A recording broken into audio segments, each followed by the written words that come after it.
My parents cut my hair while I slept so I'd look less pretty at my sister's graduation, so I took revenge. I woke up in the middle of the night with a freezing chill crawling down my neck.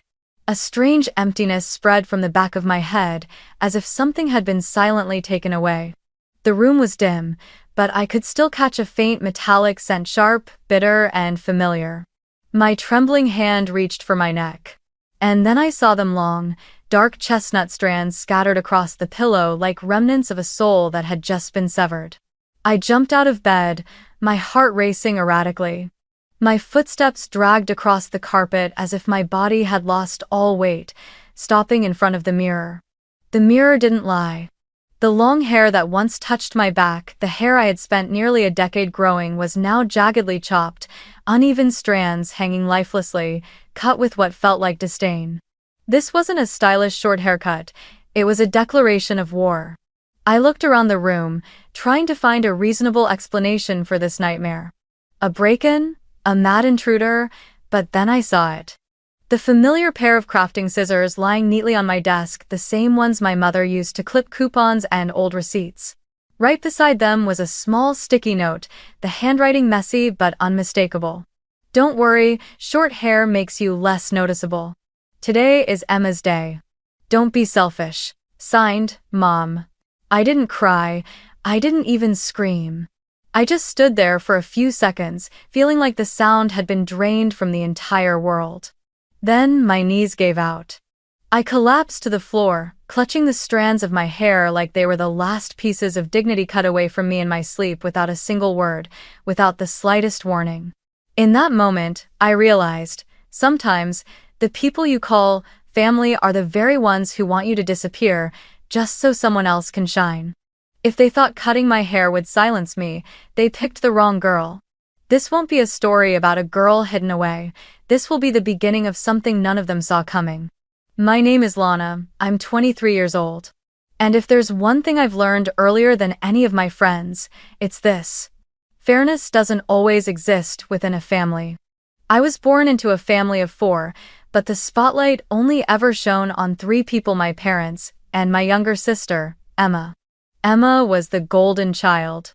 From a young age, she had big sparkling eyes, a radiant smile, and a voice that rang out with confidence. Whenever guests came over, my mother would proudly parade Emma out, like she was some rare gem. "She's taking ballet, and she's excelling in French too," she'd gush. And me? I was left in the kitchen washing glasses, or sitting quietly in my room. If someone asked about me, my mother would just smile and say, "Lana's such a good girl. Never causes any trouble." I didn't cause trouble. But no one remembered me either. I was the background child, always agreeable, always stepping aside, always disappearing at the right time. While Emma had piano lessons since she was 5, I taught myself guitar from old books borrowed at the library. When Emma had a collection of princess dresses, I wore hand-me-downs from a cousin. But I didn't complain. I believed that if I was good enough, I'd be loved. And yet, it felt like all my efforts were always dismissed. I had been a straight-A student for 12 consecutive years. But during the parent-teacher conference, my mother merely gave a flat smile and said, "That's it? Why not try entering a beauty pageant like Emma, so you won't be so dull?" One time, I successfully applied for a scholarship that covered an entire year of tuition. My father glanced at the acceptance letter and said, "Good. But keep it quiet. Emma is heartbroken after her breakup." I remember clearly the first time Emma got her heart broken. She sobbed uncontrollably because a classmate unfollowed her on Instagram. The entire family dropped everything. Mom ordered pizza, Dad brought out wine, and the whole evening turned into a candlelit comfort party wrapped in blankets. And me? I sat quietly in the corner, studying for my midterms. No one asked me a single thing. Back in 11th grade, Emma was chosen to model for a teen magazine. My mother invited the whole extended family over to show off, her daughter on the cover. They enlarged the poster and hung it right in the center of the living room. And me? One day, when I let my hair grow just past my shoulders, my mother frowned and said, "That length only hides your face. Why not cut it short and neat?" When I responded, she added, "You only highlight what's worth showing, and your hair won't make you stand out anyway." I wasn't the type to wear makeup, not one to draw attention, not someone who wanted to be in the spotlight. But like every other girl, I wanted just once to see myself as truly beautiful in someone else's eyes. Emma's graduation, that was the moment I had waited for all year. Not because I wanted to compete, but because I had picked out a navy silk dress bought with money I earned from my part-time job. I had taken care of myself, believing this would be the first time I stepped into a crowd not as someone's shadow. The first time I wouldn't need permission to exist, I would simply be me. I had imagined that day in my head hundreds of times. I would arrive early, smile and greet relatives. I'd walk confidently with my long, neatly kept hair as a silent statement that I too deserved to be seen. I would speak during the ceremony because I was the one invited to represent the student mentor group. I thought, if I did well enough, if I didn't bother anyone, if I looked decent and kind enough, then maybe, just maybe, my parents would look at me with pride. But they didn't see me that way. They saw me as a threat, as if by simply daring to look beautiful I might steal Emma's light. I once believed that a parent's love was unconditional. That no matter how quiet, how different, or how unremarkable you were, they would love you simply because you were their child.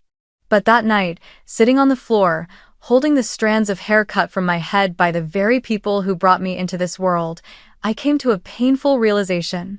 Not everyone who gives you life wants to see you shine. Sometimes, they just want you to shrink, to fade away, so that another child can glow fully unshadowed, even when that shadow is their own blood. And the cruelest part? I had once accepted that. Until that night. The night a piece of me was cut away not by scissors, but by betrayal disguised as family love. And from that night on, I knew, if I wanted to protect my worth, I would have to rise on my own. No longer waiting for recognition, no longer staying silent. That night, the house was unusually quiet. No music from Emma's room, no television sounds from the living room, not even the usual clinking of dishes as my mother cleaned the kitchen. Just the glow of a warm yellow light from the kitchen and a strange scent in the air, something herbal, but with a sharp, sugary edge. Nothing like the ginger tea I usually drank. I was about to go to sleep when my mother walked in, holding a porcelain cup with a faded rose pattern. She smiled softly, a smile that lacked its usual sharp edge. "Drink this, Lana, it's chamomile tea. Helps you sleep well. You need to look fresh tomorrow, it's graduation day, after all." I was a little surprised. My mother had never brought me tea before. She had never cared whether I slept well or not. But the way she handed me the cup natural, steady made me feel foolish for even thinking of refusing. For the first time in years, I felt like I was being included in the family picture, even if just as a background color. I took a sip. The tea was sweeter than usual. A hint of syrupy sweetness that left my throat strangely dry. But I didn't think much of it. I drank the rest, placed the cup on the table, and told myself not to question a rare moment of care. When I opened my eyes, the sky hadn't fully brightened yet. But something felt wrong. My body was heavy, as if I had just crawled out of a deep, dreamless sleep. My neck was cold, and there was a strange emptiness at the back of my head, a hollow space I had never felt before. I reached up to my head. Nothing was there. I bolted out of bed, looked into the mirror, and my throat released a scream that didn't sound human. My hair, the waist-length hair I had cared for with all the patience and tenderness I could give over nearly a decade, was gone. Sloppily cut, uneven chunks missing, as if someone had ripped it away in my sleep on purpose.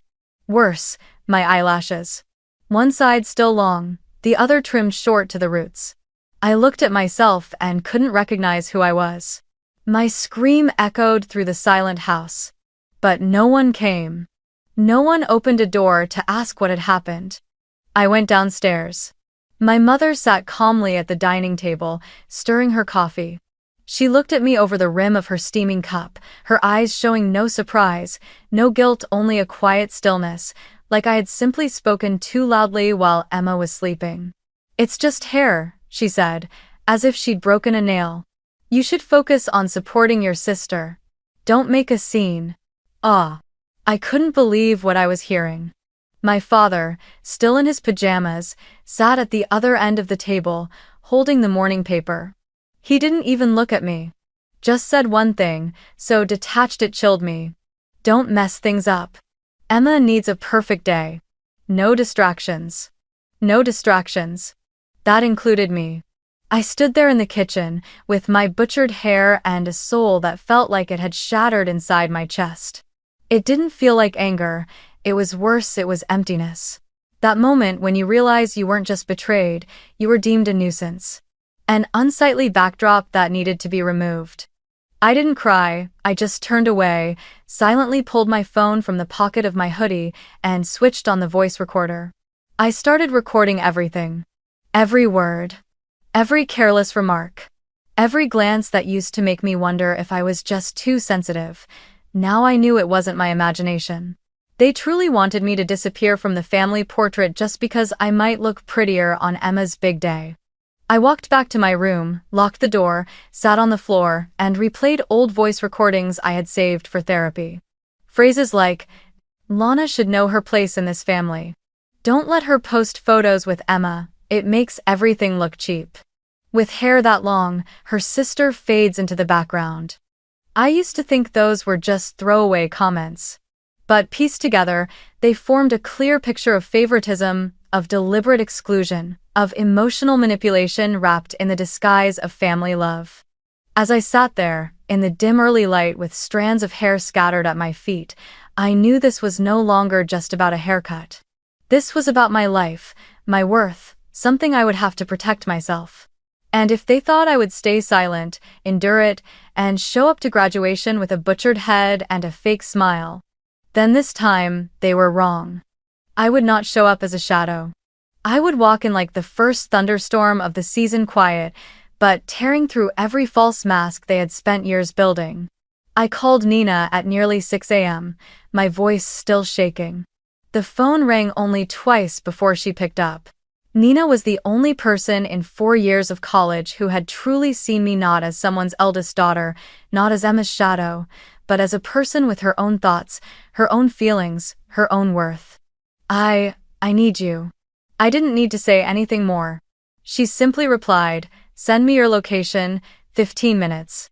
When Nina arrived, I hadn't even washed my face. My hair, torn and ragged, hung down like a living accusation.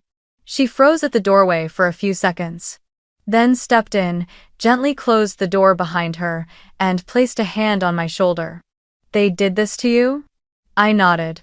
I handed her the note my mother had left on the table, then opened my phone and let her listen to the recordings I had saved from last night and even the ones I had accidentally captured over the years. One clip had my father telling my mother right after I left the room, "She thinks wearing a nice dress will make her outshine Emma? Wake her up." Dagger.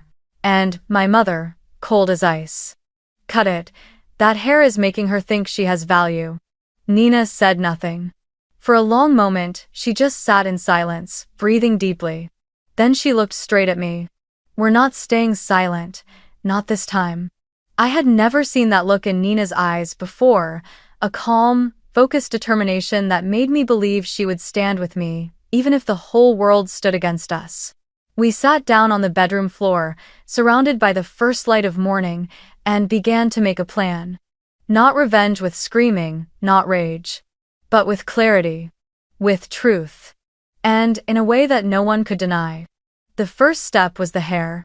Nina took me to a small salon, where an elderly stylist named Clara gently ran her fingers through the jagged, uneven strands and said softly, "You haven't lost your hair. You're simply beginning a new version of yourself." Within an hour, my hair was cut into a sharp, clean bob neatly framing my jawline, revealing a face no longer hiding behind anything. Nina stood behind me, watching through the mirror, and whispered, "Now you look like someone who could burn the whole house down and still walk away smiling." I laughed for the first time in almost 24 hours. Next step, the speech. I had been invited to speak at the ceremony as the lead mentor for a scholarship program for underprivileged women. At first, I planned to say a few words of gratitude, maybe a light, inspiring message. But now, I would rewrite the entire thing. No more empty platitudes about family and unity. I would tell the truth about what happens behind the doors of a seemingly perfect home. We made a list of voice recordings to use. A few short, clear clips with names, voices, undeniable context. Nina suggested editing them into a short video. Just 45 seconds. That's enough to silence an entire room. God. We also needed to choose the right outfit. Emma would surely appear in a dazzling ball gown, layers of tulle, glittering stones, or feathers. I couldn't and wouldn't compete on that level. I needed contrast not through flamboyance, but with sharp, simple clarity. We chose a crisp white suit. No colorful undershirts, no excess accessories, a clean bob haircut, nude low heels, a square-faced watch. Nina looked at me and said, "You don't need to shine, you just need to show up." That evening, standing in front of the mirror in the dressing room, seeing myself fully for the first time after everything, I no longer saw fragile Lana. I saw a woman who had been stripped not just of hair, not just of trust, but never of worth. A woman about to walk into the ceremony like stepping onto a stage not for applause, but to demand they finally listen. We backed up the recordings onto 3 separate USBs, sent a copy to a lawyer Nina knew, and uploaded another to a backup email. "Just in case someone tries to erase everything," Nina said, half joking. I just smiled. The plan was complete by nightfall. No one knew I would be there. No one knew I would be speaking, and certainly, no one knew I would be bringing evidence. I wasn't looking for forgiveness. I wasn't looking for recognition. I wanted just one thing. The truth. And for once, just once, I wanted them to be unable to deny that I existed. And this time, I would exist in a way no one could erase. The graduation ceremony was held in the city's central hall, a grand space with a high vaulted ceiling, bathed in soft golden light like a Broadway stage. Rows of chairs stretched in perfect lines, nearly all filled. Gentle music played in the background, cameras clicked endlessly, and ball gowns shimmered like butterfly wings fluttering through the crowd. I stepped inside, and at first, no one noticed me. Just a girl in a plain white suit, with sleek, straight-bobbed hair and an unusually calm gaze. But as I began walking down the main aisle just as the crowd was rising to welcome the school's board of directors, a few heads started to turn. They didn't know who I was, but they could sense something different. I passed the family row. My mother sat in the center, father to her left, Emma to her right. She wore a shimmering burgundy gown, her makeup flawless, but the moment her eyes met mine, her lips tightened instantly. The fake smile vanished. What remained was a pale face and a furrowed brow, thick with suspicion. Emma looked at me with a smirk. The kind of smile that said, "I've already won, and you'll do nothing but swallow your pride." She didn't know, no one did, that I wasn't here to support. I was here to exist. The coordinator called my name through the microphone. "Please welcome Lana Whitmore, lead mentor of the Distinguished Women's Scholarship Program, to deliver her remarks." I stepped onto the stage. The spotlight hit me full on. A part of me wanted to tremble, to turn and walk back down. But then I remembered the sound of scissors in my head. The taste of that sweet tea. The recordings. And Nina's eyes as she handed me the USB and whispered, "Make sure they never forget you." I stood at the center of the stage, the microphone trembling in my hand, and began with the pre-approved opening. Distinguished professors, board members, families, and fellow graduates. Today is a day full of emotion. A day to honor hard work, sacrifice, and academic achievement. A few light rounds of applause echoed through the hall. I gave a gentle smile, then paused. I removed the microphone from its stand. Stepped forward. The room fell completely silent. I lifted my chin and said, "Before I continue, I want to share something personal. This is the hair that was cut while I slept, not by a stranger, but by the woman I call my mother." The sound shattered the room like a slap to the face. I continued, "Last night, my mother brought me a cup of tea. She told me to sleep early so I could wake up fresh to support my sister on her big day. And when I woke up, the hair I'd spent 10 years growing was gone. Just like my trust. Huh. The auditorium was frozen. No one moved. I unlocked my phone and played the first recording. My mother's voice rang out cold and unmistakably clear. She shouldn't be more noticeable than her sister. Cut it, let her remember her place. Murmurs rose from the back rows. A man pulled out his phone to record. A professor in the front row raised his hand to his mouth, eyes glassy. I went on. All my life, I was taught to stay in line. That when your little sister cries, you should disappear so you don't steal her shine. That if you're a bit too pretty, a bit too capable, it's considered selfish. I turned toward the family seats. Emma was no longer smiling. She sat frozen, her hands clutching her dress tight. My mother had bowed her head. My father mumbled something under his breath, but I didn't need to hear it. There are families that don't need to hit you to make you hurt. They just have to look at you as if you were never meant to exist. And the moment you start standing tall, start believing you too deserve to be seen, they'll find a way to cut you out of the frame. I took a deep breath, then closed with this. You can't cut a girl away from her own worth, and sometimes it's that very betrayal that becomes the reason she begins to shine. There was no applause. No collective reaction. Just silence, dense, heavy, and undeniable. I walked off the stage in complete quiet. But I knew that silence was the loudest sound I had ever created. As soon as I stepped down, a middle-aged woman, a professor from the psychology department, hurried over and grabbed my hand. You just did what hundreds of kids in this hall only wish they could. Thank you. Another student approached, holding out his phone. The clip of your speech is already spreading. Someone posted it. I looked up, toward the row where my parents sat. They were getting up awkwardly, looking around like they were searching for an exit. I didn't call out to them. I didn't need their apologies. I didn't need a public act of repentance. I just needed them to know that this time, they were the ones being exposed. And I, the girl whose hair had been cut in the dark, was now shining brighter than ever under the lights they once tried to keep me away from. Emma, on the other hand, was panicking. Her eyes wide, lips pressed tight. Then, without warning, she stood. The sharp screech of her chair cut through the silence of the hall, drawing everyone's gaze. Without a word, she rushed down the aisle, her heels clacking hard against the tile. Her ball gown swept the floor in a trail of chaos. Seconds later, the grand doors at the back of the auditorium slammed shut behind her. I got home after nightfall. My phone wouldn't stop buzzing. Messages, missed calls. Notifications from every social media platform popping up like crashing waves. I hadn't opened anything yet, but I already knew what just happened could no longer be hidden. Nina sent the first link. The video was filmed from the third row, not the best angle, but the audio was crystal clear. My words. My mother's voice. And the silence that followed it had all gone viral on TikTok with a simple caption. They cut her hair so she wouldn't outshine her sister. She cut their silence instead. In just 6 hours, the video surpassed 1 million views.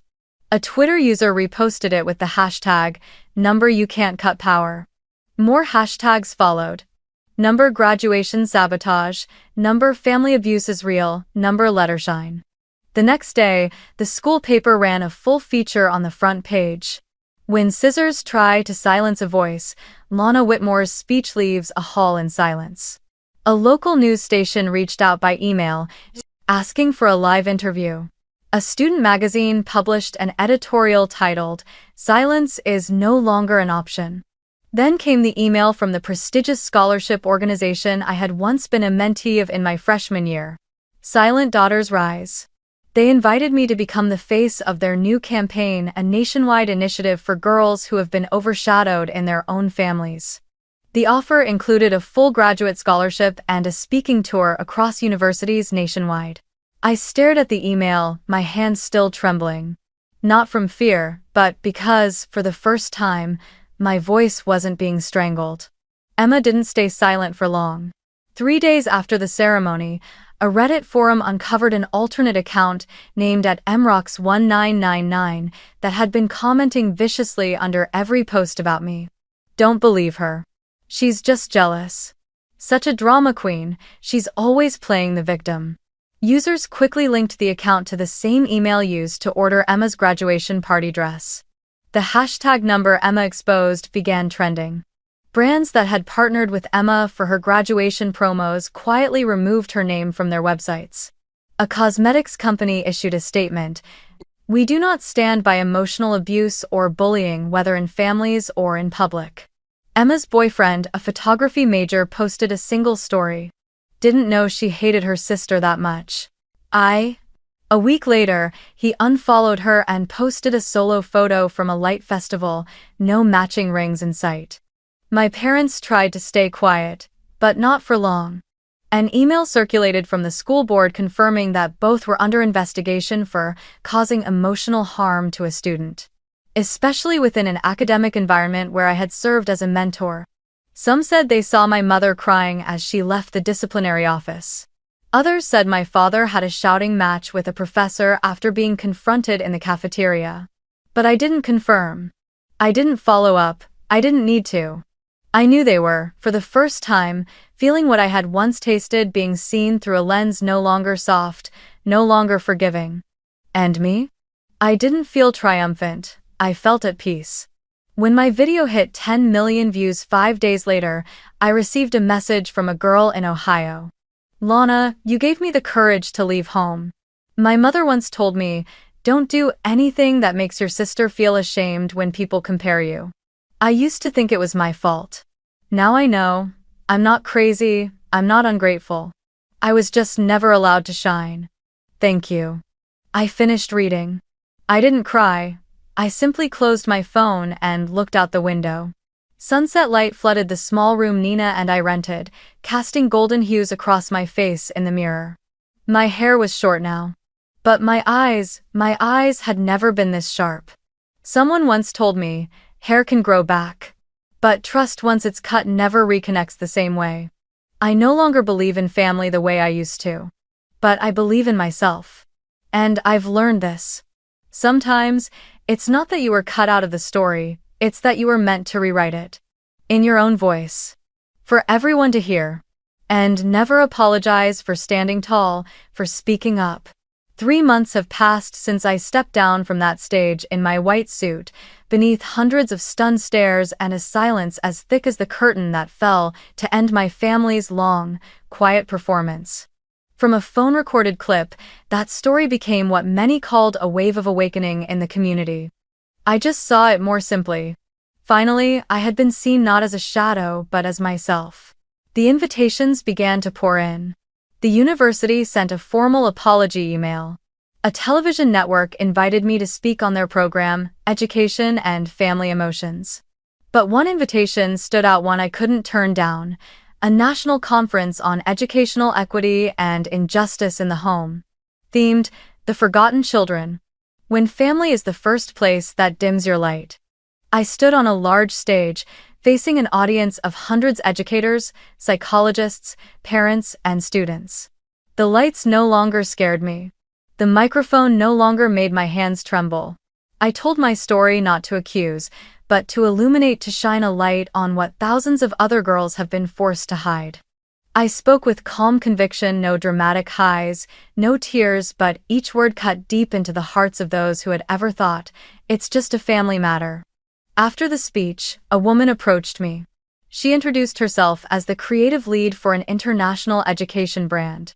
They were launching a global campaign called No More Side Characters, honoring those who were pushed out of the spotlight simply because they didn't fit the main role someone else had scripted. She offered me the position of campaign ambassador and lead content strategist. "We don't need a celebrity," she said. "We need someone who's lived in silence and knows how to use truth to wake up an entire room." I accepted. A few weeks later, I moved to a small coastal city on the West Coast where the morning sun is gentle and the ocean breeze makes you believe that everything can begin again. I used the first round of funding to open a mentoring center for young women who had experienced emotional abuse or image control from within their own families. Nina moved in with me.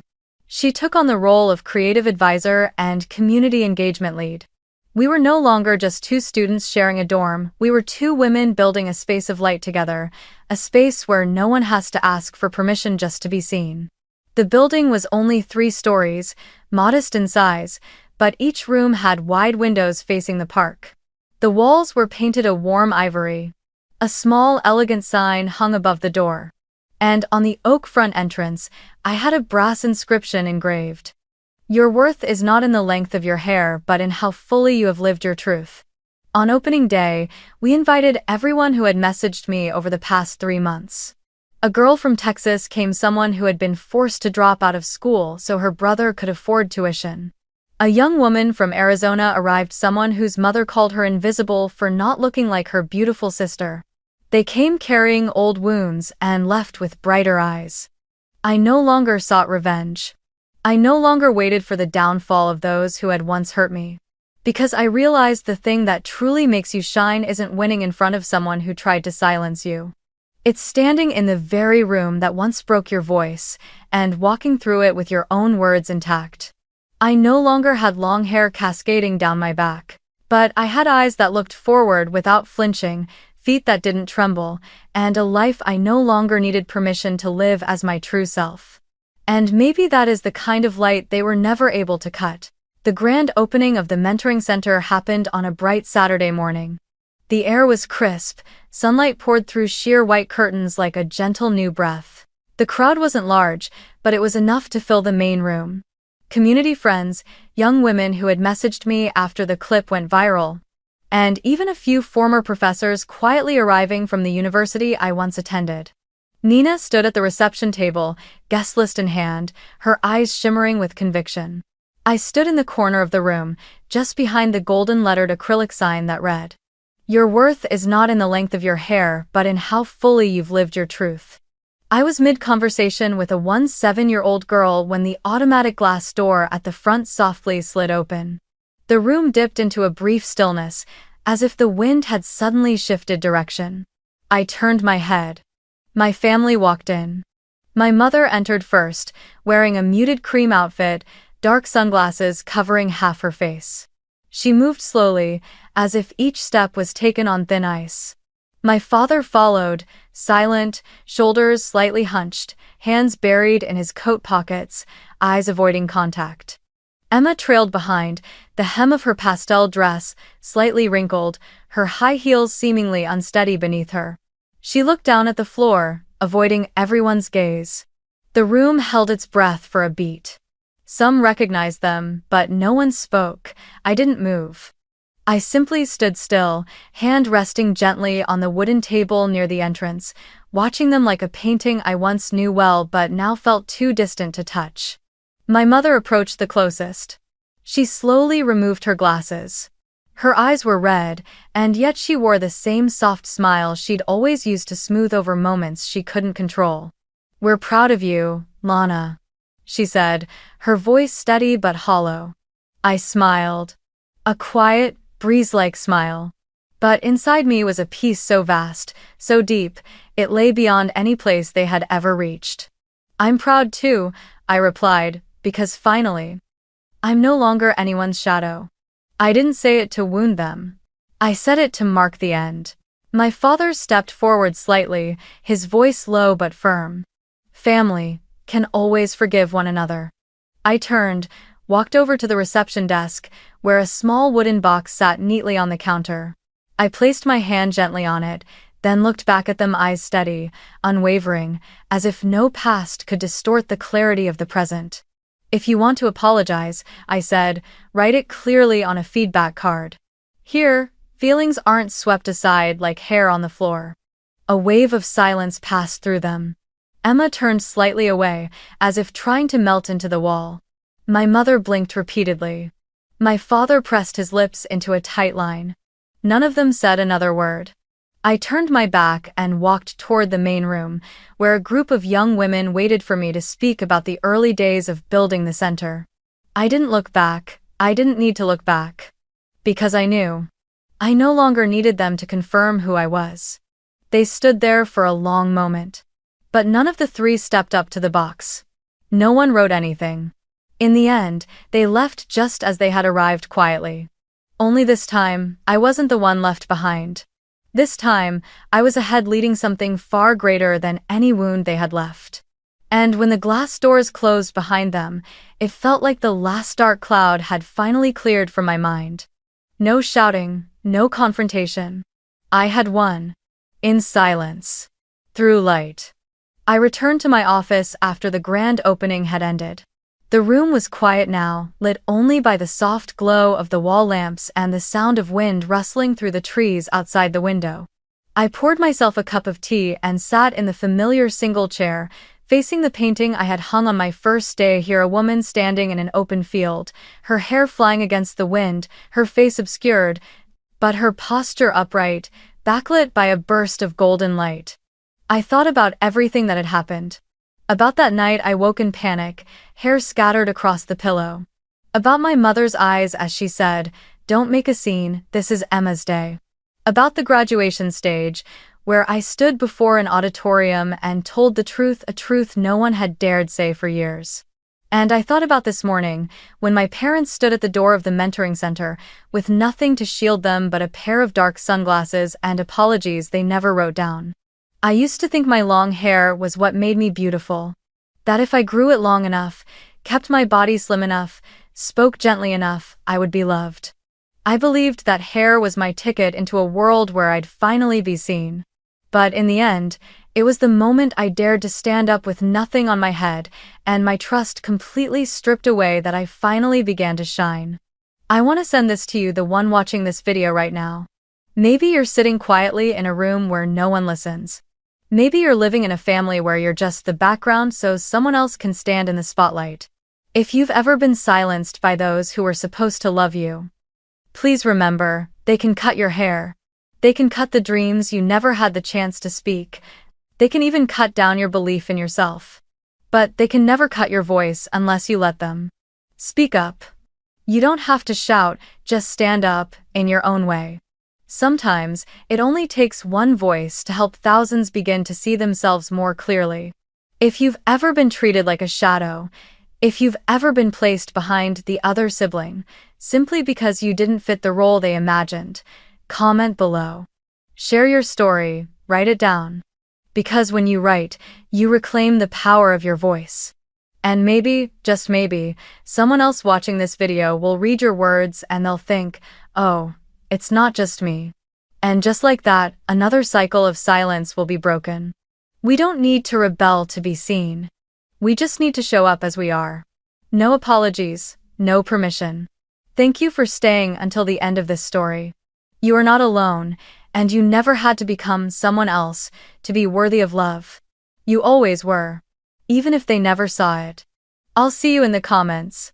Let your light begin with your own words. And always remember, scissors are dull, but some girls sharpen.